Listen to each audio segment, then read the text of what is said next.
बातें बताई गई हैं कि उसमें नैनो टेक्नोलॉजी, जीपीएस का इस्तेमाल है। अगर एक जगह पर बहुत सारे नोट एक साथ पड़े रहेंगे तो बल्कि इनकम टैक्स डिपार्टमेंट में इसका सिग्नल जाएगा, क्योंकि ये सीधे सैटेलाइट की ओर सिग्नल ट्रांसमिट करेगा और वहां पर पहुंचेगा ताकि उस पैसे को निकाला जा सके, रिकवर किया जा सके। और 120 मीटर नीचे मिट्टी के दबा होगा तो भी पता चल जाएगा कि ये so welcome back to my channel guys with another video. तो क्या हाल है आप सबके। तो यार जैसे कि आप सब लोगों को पता होगा कि आजकल देश की हवा में एक बहुत ही खतरनाक वायरस फैला हुआ है। अरे नहीं, मैं ओमिक्रॉन की बात नहीं कर रहा, मैं बात कर रहा हूँ इलेक्शंस की, जो हर 5 साल में एक बार आते ही आते हैं। और इसी के साथ पिछले 5 सालों में हमने जिन्हें चुना था वोटें डालकर, वो चूहे अपने अपने बिलों से बाहर आएंगे और बाहर आकर वही ज्ञान पेलेंगे, कोई धर्म के नाम पर, कोई कास्ट के नाम पर, कोई वुमेन सेफ्टी के नाम पर, और किसी का तो फेवरेट टॉपिक है हिंदू, मुस्लिम और पाकिस्तान।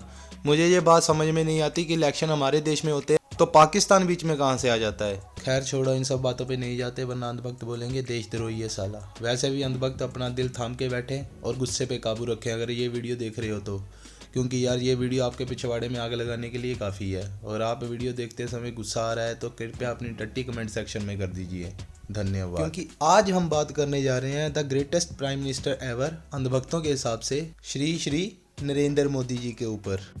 और हाँ, I want to clear one thing here, I am not the supporter of any political party, क्योंकि मेरे हिसाब से यहाँ एवरीबॉडी, सबके सब चोर हैं साले। तो चलो यार, बिना किसी बकलोली के आज की मजदूरी शुरू करते हैं।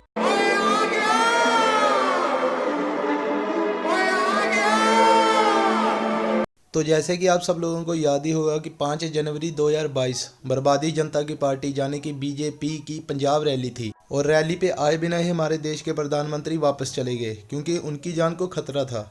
जो मैं नहीं कहता, ऐसा कहते हैं हमारे देश की घटिया, नीच और गिरी हुई मीडिया, जिनको हिंदुस्तान में शांति उतनी ही पसंद है जितनी एक पड़ोसी को दूसरे पड़ोसी की तरक्की। इतना बेशर्म और नीच मीडिया आपने शायद ही पहले कभी देखा होगा। दरअसल कहानी शुरू होती है जब पीएम मोदी जी ने हेलीकॉप्टर से ना आकर हाईवे से अपने डेस्टिनेशन तक आना जरूरी समझा, और फिर रास्ते में कुछ प्रदर्शनकारियों ने उनका काफिला रोक दिया। मगर क्यों? क्योंकि आप उल्लू के पट्टे। मोदी साहब का काफिला क्यों रोका गया ये मुझे बताने की ज़रूरत बिल्कुल भी नहीं है, क्योंकि किसान मजदूर एकता जिंदाबाद और किसान आंदोलन, ये वही 2 बातें हैं जिन्होंने इस गोदी मीडिया और इनके पापा की नींदें उड़ा रखी थी। खैर, बैक टू द स्टोरी। जब मोदी साहब जी का काफिला पूरे 15 मिनट तक रोका गया तो पूरे देश की विकाऊ मीडिया में हड़कंप मच गया। मसलन पीएम की जान को खतरा था, पीएम की सुरक्षा से खिलवाड़ हुआ, पीएम की जान को जानबूझकर पंजाब सरकार ने मुश्किल में डाला। अबे साले, जबकि एसपीजी पीएम मोदी जी के साथ थी, वहाँ पे किसी ने गोली नहीं चलाई, पत्थर नहीं फेंका, मतलब ऐसी कोई हरकत नहीं की जिससे पीएम साहब की जान को खतरा हो। क्योंकि प्रदर्शनकारियों को अच्छे से मालूम था अगर वो ऐसा कुछ करते तो हमारे स्टेट के लिए वो बिल्कुल भी अच्छा नहीं होता, क्योंकि किसानों और मजदूरों को तो ये लोग पहले ही आतंकवादी घोषित कर चुके हैं। बट डोंट वरी, हमें पता है कि वो लोग क्या हैं, तो इन्हें खरीदे हुए कुत्तों से हमें कोई फर्क नहीं पड़ता। अब मैं आप सब लोगों को असली बात बताता हूँ, जो कि ये हमारे देश का नीच और गिरा हुआ मीडिया कभी नहीं बताएगा। मसला असली ये था कि लाखों लोगों के लिए रैली का बंदोबस्त किया गया था, लेकिन वहाँ पे पहुंचे 700 लोग, और उन 700 लोगों में से भी 500 लोग ऐसे थे जो वहाँ पे वर्कर थे, क्योंकि टेंट और कुर्सियों का बंदोबस्त उन्होंने ही किया था। सो दुनिया के सामने क्या इज्जत रह जाती, इसीलिए ये सारा ड्रामा रचा गया। और एयरपोर्ट पे जाके एक कर्मचारी से ये कहते हैं कि अपने सीएम को कहना कि मैं जिंदा लौट पाया। मेरा पीएम साहब से एक ही सवाल है, उनके कहने का तात्पर्य क्या था, जबकि एसपीजी आपके साथ थे और आप उस आंदोलन के लोगों के ऊपर ब्लेम डाल रहे हैं जिन्होंने 1 साल से भी ऊपर आंदोलन किया। हालांकि वहां पे किसी को भी कोई प्रॉब्लम नहीं हुई, बल्कि उनके खुद के 700 भाई उन्हें छोड़कर इस दुनिया से चले गए। और आपके सपोर्टर्स कहते हैं उन 700 किसानों पर किसी ने लाठी चार्ज नहीं किया और गोली नहीं चलाई थी। तो उन चादर मोड़ों से मैं एक ही बात पूछना चाहूँगा कि मोदी जी के ऊपर किसने गोली या लाठी चलाई थी, जो कि अपनी सरदर्द वाली बात किए बिना ही वहाँ से चले गए। और सर, आपसे 15 मिनट नहीं रुका गया, उन्होंने 378 दिन तक दिन रात एक करके वहाँ पे आंदोलन किया है। चलो खैर, इन बातों को भी छोड़ देते हैं। जब 2009 में आप गुजरात के सीएम थे तो वहाँ पे उस समय के प्रधानमंत्री डॉक्टर मनमोहन सिंह जी की रैली थी, तब वहाँ पे एक युवक ने उनके ऊपर जूता फेंका था। जानते हैं उस युवक को पुलिस के द्वारा पकड़ जाने के बाद मनमोहन सिंह जी ने क्या कहा था?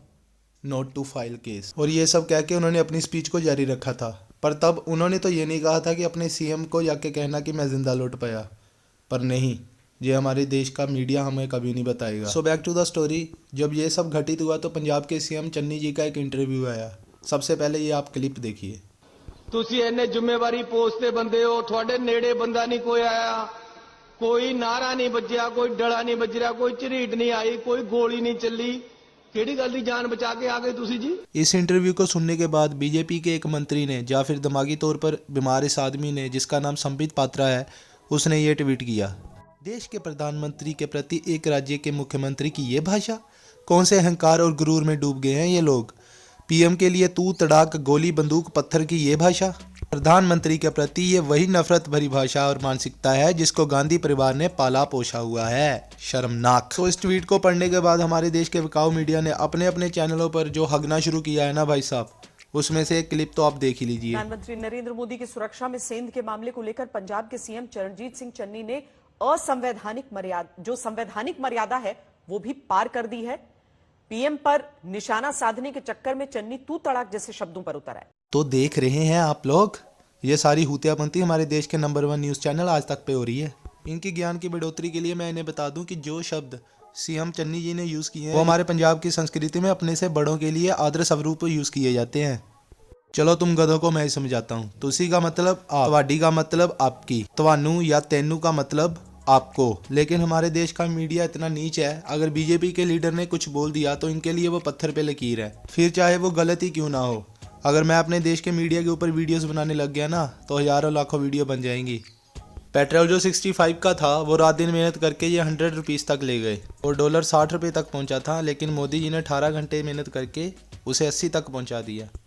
गैस सिलेंडर जो 350 का था उसे 1000 तक पहुंचा के भारत को आत्मनिर्भर बना दिया। जीडीपी जो 8% थी उसे -23% तक पहुंचा दिया। इन्हीं की सूझबूझ के कारण पिछले 45 सालों में बेरोजगारी का रिकॉर्ड टूटा और 19 बैंकों का दिवालिया हो गया। और कोरोना काल में WHO की चेतावनी को गंभीरता से नहीं लिया और देश को 93 नंबर से टॉप 5 में लाकर खड़ा कर दिया। ये सब बातें नहीं बताएंगे आप लोग, और बताना भी क्यों है यार, लोग सुनना भी तो नहीं चाहते। हर बात पे कंधा उठा देते हैं लोग कि हमें क्या। और बीजेपी के एक नेता जो कि बहुत अच्छी पोस्ट पर बैठे हुए हैं, उनका एक बयान आता है कि ये लड़ाई 80% वर्सेस 20% के बीच है।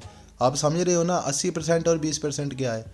ये लोग सिर्फ नफरत फैलाना जानते हैं और लोग इसको नज़रअंदाज करते हैं और चुपचाप बैठे रहते हैं। आज देश का हाल देख के ना मुझे नाना पाटेकर की वो फिल्म का बहुत ही मशहूर डायलॉग याद आ रहा है, तुम्हारी ये नामर्दानगी बुज़दिली एक दिन इस देश की मौत का तमाशा इसी खामोशी से देखेगी। अंधेरे में रहने की आदत पड़ी है तुमको, गुलामी करने की आदत पड़ी है। पहले राजा महाराजाओं की गुलामी की, फिर अंग्रेजों की, अब चंद गद्दार नेताओं की और गुंडों की। धर्म के नाम पर ये तुम्हें बहकाते हैं, तुम एक दूसरे के गले काट रहे हो। काटो काटो, ऊपर वाला भी ऊपर से देखता होगा तो उसे शर्म आती होगी। मैं हिंदू, मैं मुसलमान, मैं सिख, मैं फलाना, मैं ढिमका। एक लाठी को तो कोई भी तोड़ सकता है, लेकिन लाठी के भारे को तोड़ना मुश्किल है। मैंने बचपन में पढ़ा था, स्कूल में, तीसरी में। मैं क्यों समझा रहा हूं तुमको। इस देश की सच्चाई बहुत साल पहले इस फिल्म में बता दी गई थी। इस देश की बर्बादी के लिए ना 3 लोग जिम्मेदार होंगे, एक तो अंधभक्त, विकाऊ मीडिया और हम सब भी। पता है क्यों? क्योंकि हम में से कुछ लोग तो चुप बैठे रहेंगे और कुछ लोग शराब की बोतलों पर और 500-500 रुपये पर वोट डालने जाएंगे, बिना कुछ ये सोचे समझे कि इस सरकार ने पिछले 5 सालों में क्या किया और आगे क्या करेगी। और जब दारू का नशा उतरेगा ना, तब तुम लोग पछताओगे कि गलत लोग सत्ता में ले आए हम। और फिर रोते रहना अगले 5 सालों तक बैठ के। अगले 5 सालों बाद भी तुम्हारी कीमत वही रहेगी, दारू की एक बोतल या 500 रुपये। दारू की बोतल की कीमत 700 से 800 हो जाएगी, मगर तुम लोगों की कीमत वही रहेगी। इन लोगों का वोट बैंक जिंदा रहे, इसके लिए ये लोग डिस्क्रिमिनेशन भी करेंगे। हिंदू मुस्लिम भी होगा, आर्मी के जवान भी मरेंगे। आप सब मुझे ये बता दीजिए कि किसी भी पार्टी के किसी भी नेता का बेटा आर्मी अफसर है या किसी भी फोर्स में है। अरे इनके खुद के बच्चे अमेरिका इंग्लैंड जैसे बड़े बड़े देशों में सेटल्ड हैं। जब इनके खुद के बच्चे आर्मी में आएंगे ना, तब मुझे बताना कि कितने हमले हुए और कितने जवान मरे। खैर, पर ये बातें लोगों को समझ में नहीं आएंगी। खैर, बस इतना याद रखो कि ये लड़ाई 80% या हिंदू मुस्लिम की नहीं है, ये लड़ाई हम सबको मिलकर लड़नी है। Because we are the one nation. पार्टीबाजी से थोड़ा ऊपर उठ जाओ यार, हर गलत चीज़ के ऊपर आवाज़ उठाओ, क्योंकि चुप रह के कुछ हासिल नहीं होगा। अगर तुम गलत चीज़ के ऊपर आवाज़ उठाओगे, बगावत करोगे, तो कल को समाज तुम्हें बागी कहेगा, गुलाम नहीं। और मोदी साहब के उन शब्दों का रिप्लाई देते हुए मैं उनको एक ही बात बोलना चाहूँगा कि मोदी साहब, अगर आपको इस देश में या पंजाब में अपनी जान का खतरा लग रहा है ना, तो इस दुनिया में 192 देश हो रहे हैं, वहाँ पे चले जाइए। या फिर आपकी फेवरेट कंट्री जिसका नाम आपकी और आपके नेताओं के ज़ुबान पर हर पल रहता है, पाकिस्तान, वहाँ चले जाइए। सो है is the end of the video guys. अगर वीडियो पसंद आई है तो वीडियो को लाइक शेयर और कमेंट जरूर करना। अगर आप इस चैनल पर नए हैं तो चैनल को सब्सक्राइब भी जरूर करना और बेल आइकन को भी ऑन कर लेना ताकि आने वाली वीडियोस की नोटिफिकेशन आप तक सबसे पहले पहुंच जाए। तो चलो यार, मिलते हैं अब नेक्स्ट वीडियो में। Till then bye bye and thanks for watching.